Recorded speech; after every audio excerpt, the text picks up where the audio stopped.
The Finalist. I'm your host, Robin, and I'm here with makeup influencer, Mikayla. Today, we'll be getting to know Mikayla a bit more, learning about her makeup experience, how she got started, where she wants to take things. So, are you ready to get this conversation started? Ready to go. How did you get started in beauty? That's the first question we have to get done right off the bat. Yeah, so I've had a pretty interesting journey. I actually started with makeup when I was 8 years old, and it's because my dad worked at a haunted house where they had professional makeup artists come in and do special effects makeup on, the cast scene members. And I just was so fascinated by it. I was obsessed with it. I wanted it done to me, like I wanted to do it. And finally, when I was around 10, my dad let me be a cast member in the haunted house. Yay. And that's when I got to like have special effects makeup done on me. And that's sort of when I really fell in love with it. And then when I was 15, my dad finally let me be a makeup artist at the haunted house. So it's funny, I went from admiring the makeup artists to being in the chair of the makeup artist and then being the makeup artist. And then, I had a beauty blog. I even tried to do a beauty YouTube channel. I've had a beauty Instagram, I think, since like 2017. I've just loved it my whole life. And I, applied to Sephora, Ulta, JCPenney, Sephora's, Macy's beauty counters, Max, for years and years, and I never got accepted until finally in 2019, Ulta Beauty gave me a chance. So yeah, but that's pretty much my journey. So you said you started at haunted houses with your dad. Does that mean that you're really into Halloween makeup? Or do you prefer full glams in other areas? Like, what is your specialty? I think that's funny because I think people don't realize I started with special effects because I haven't really done any of that on social media. Honestly, I started with special effects because that's what I saw every day with my dad. But as I got older, and that's when I started to see, makeup artists doing beautiful wedding makeup and prom makeup and all the really glamorous Hollywood red carpet makeup. And that's when I realized, oh, I think I like this. So I definitely started in one path, but then I went down another one once I kind of started to learn more. But yeah, I definitely feel I fit more in like the classic red carpet or just really glamorous style. You started a TikTok during the pandemic and you went viral from that. What was your first TikTok video? My TikTok background's a little funny. I did download the app during the pandemic. Everyone was getting TikTok when the pandemic hit the US just because it was a really good way to pass the time. We had all this free time. But my mom is actually a social worker at an elementary school. And I originally made the account for her to create educational videos for her students because the students she teaches is very much TikTok's like demographic age. So they love TikTok videos. But then when I noticed that like I started watching videos on the For You page and I saw all these really cool, makeup videos, cooking videos. There was every type of video you could imagine. And that's when I said to myself, all right, well, my mom's made a bunch of these TikToks for her students. Why don't I actually try to make one for myself with makeup? And I literally remember the day exactly because it was the day my life changed. It happened in one day and I'll never forget it. It was a Sunday and I didn't have school that day. I had nothing going on. So I sat down and I learned how to use the app. I learned how to do a transition video and then I decided to film one for myself. And I just did a simple before and after of makeup and it blew up out of nowhere. It absolutely had hundreds of thousands of views within a day, and I'm like, what is this app? This is so weird because I had no social media presence. I was not a social media anything prior to that video. No one knew who I was, and that video just went absurdly viral. And I guess that's when I learned the power of TikTok and what TikTok can really do for people. You know, it changes lives every day. Do you still put videos on there? And if so, what are your favorite types of videos that you like to put up? And do you participate in any of the trends? Do you dance? Do you try to do things outside of the makeup box? Yeah. So the minute I posted my first TikTok, I pretty much fell in love with the app. And then I just started posting every single day. Every single day.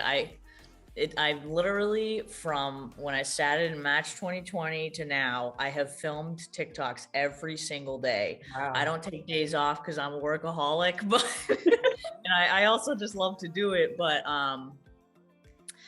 I see trends all the time. Like I've done a bunch of the transition trends where you go from no makeup to makeup with like a really cool transition. And TikTok has some of the coolest sounds, and they just get stuck in your head and you can't get them out of your head. so yeah, I've absolutely done a lot of the transition trends. I love when a beauty product goes viral on TikTok. I run to buy it, and then I love to make a video trying it for myself. That's my favorite video to do, is trying out the viral products, because they're just so fun. But yeah, I love that about TikTok, because I can constantly, have new content because everyone is just so involved with the app and there's so much to explore and do. What would you say is a common misconception about being an influencer that someone from the outside would not know? I'd say there's quite a lot, but like, I think the biggest one is that, like, for beauty influencers at least, that we get paid for every video we make. And like, I get paid to talk about everything I talk about. Like I get paid for like 10% of my videos. Like I every single video I post is very genuine and authentic, and 90% of my videos are unpaid, not advertisements, not sponsored. Like, so, and it's just me having fun on the app and just having fun with makeup. So I think I'd say the biggest misconception is that, like, we're just making all this money like constantly. It's not like that at all. How do you remain true to yourself and unique when there are so many influencers within this space? Sure, yeah. First of all, I just want to say I thought it was really awesome that you guys expanded and are doing like multiple categories now. I think that's really cool. But that's a question I've asked myself a million times, because like, I don't know why I went viral. I don't know why I blew up. I don't know why I have 8 million followers in a year and a half. Like, I ask myself this all the time, because like, I'm such a random person for it to happen to. I'm from a town of 8,000 people in Massachusetts, middle of nowhere.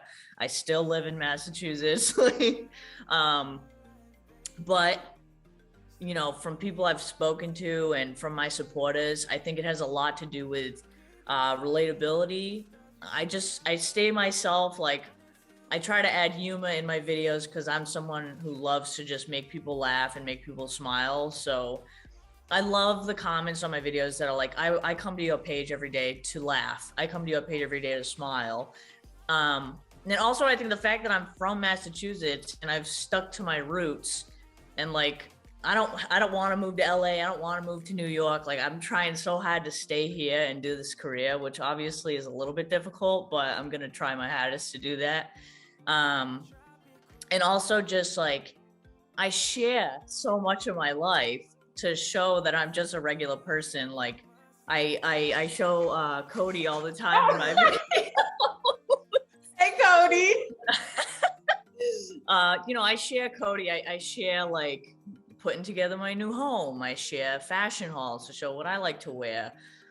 Everything and anything I love to post. And I think that my goal is to just come off as a friend to someone who maybe doesn't have one, because that's what I always saw influencers as when I was growing up, is like a friend in a moment where I felt alone, or a moment where I needed someone just in the background, talking to me, anything like that. Say that video did not go viral and you just wanted to pick an occupation that you would do day to day. What would you be doing? Yeah, so I have a degree in communication, marketing, and media studies. And I had a full-time job lined up after college. I graduated May 2020 last year, and I was going to go into human resources full time. Wow. And I also was getting my master's degree in communication theory, but obviously my life took a different path. And I also was working in radio, so very communication related Yep. jobs is what I was doing. And I think if I was not doing this now, right now, I would probably still be working at Ulta Beauty because I did love working there. And I have amazing experience working there. But also, I'd probably work in radio as well. I'd probably be doing both of those things at the same time. But I think I have a little bit of a mix of both of those things with what I do now, so it's fine. Day to day, what does it look like for you? Do you wake up at a certain time? Do you just create content from the moment the sun rises to sets? What's a typical day like for you? Yeah, I know. It's so interesting how every influencer is different in how they like run their business. But like for me, I've always been like an extremely organized and structured person. I'm very type A. Um, so it was really important for me to maintain a sense of normalcy with this job, because if you don't, it can get really like flustered and it can be overwhelmed. So I make a point to be up and filming at 8 a.m. every day, Monday through Friday. And then I try to film between 3 to 6 videos a day. For instance, today I did 4. And then I try to be done filming by around 1 o'clock. And then from 1 to like 4, that's when I get on my laptop and I'm doing emails, I'm doing interviews or meetings or whatever. And then I like to be done by 4 o'clock because, or a little bit after 4, just because, I live with Cody and I want to give my attention to Cody at the end of the day with, eating dinner together or talking to my family on the phone and like going out with friends at night. Like I want to make sure that I can do those things as well. That's why I've maintained like that perfect schedule this entire last year and a half, and I haven't really broken that. And then on the weekends, I try to take days off, but I have a hard time with that because I just love to film. But For those that are watching this right now that want to find Mikayla on all your social media channels, where can they find you? It's Mikayla Nogueira on TikTok. A little bit of a difficult spelling on the last name, but Mikayla Nogueira. And then on Instagram, it's just Mikayla J Makeup. And yeah. Until next time, I'm Robin signing off with Mikayla, and this has been incredible. Thank you so much for having me.